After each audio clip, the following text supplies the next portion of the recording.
Saudi আরবে এক আদালত হয়েছে। আদালতে দুই ভাই ঝগড়া করছে।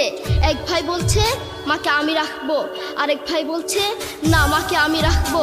দোনো ভাই ঝগড়া করছে মাকে ঘরে রাখার জন্য। এরপর এক ভাই মাকে নিয়ে চলে যাচ্ছে, আরেক ভাই মাটিতে গড়া দিতে দিতে অবস্থা খারাপ।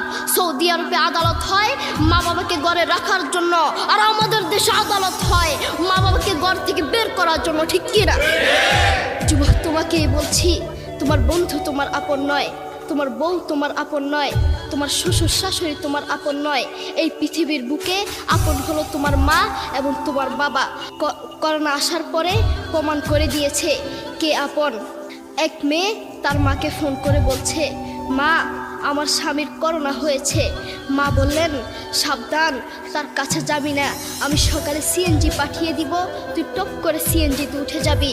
এটার নাম দুনিয়া, এটার নাম দুনিয়া।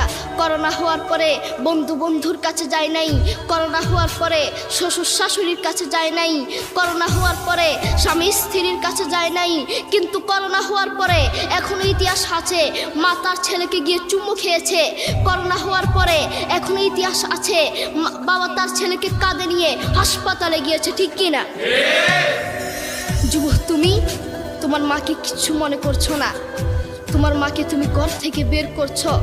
ছেলে বিদেশ থেকে এসে শ্বশুর বাড়িতে গিয়েছে, তারা তাকে উল্টাপাল্টা বুঝিয়েছে। এখন বাড়িতে এসে সে বলছে, মা তুমি আমার টাকায় খাও, আমার ঘরে থাকো, আবার আমার বউকে পিটাও। এই কথা শোনার পরে কি কোনো মার কলিজা আছে? মা বাথরুমে গিয়ে আধা ঘন্টা কাঁদতে লাগলেন, কেঁদে অজু করে নামাজে দাঁড়ালেন। নামাজ পড়ে আল্লাহর কাছে বলতে লাগলেন, আল্লাহ তুমি আমার মার উপর রাগ করিও না, আমার ছেলের উপর রাগ করিও না, ও ভুল করেছে, তুমি আমার ছেলের উপর রাগ করিও না, আমি আমার ছেলেকে বুঝাবো। এরপর মা গিয়ে ছেলেকে বুঝাচ্ছেন, বলছেন বাবা তুমি আমাকে বের করে দিবা, সমস্যা নেই, তুমি আমাকে বের করে দিও, কিন্তু আমার একটা স্বপ্ন আছে। ছেলে বললেন কি স্বপ্ন বলেন? মা বললেন তুমি বাজারে গিয়ে একটা পাকা আম নিয়ে আসবা, এসে তোমার বুকের উপর রাখবা, সকালে উঠে ওটা আমি খাবো। এরপর ছেলে বললেন আচ্ছা ঠিক আছে। ছেলে বাজারে গিয়ে একটা পাকা আম নিয়ে আসলো, এসে বুকের উপরে রাখলো। 5 মিনিট না যেতেই সেই আম পিঠের নিচে পড়ে চ্যাপ্টা হয়ে গিয়েছে। এরপর ছেলে মাকে বললেন, মা তুমি কি সকালে উঠে আমটা খাবে?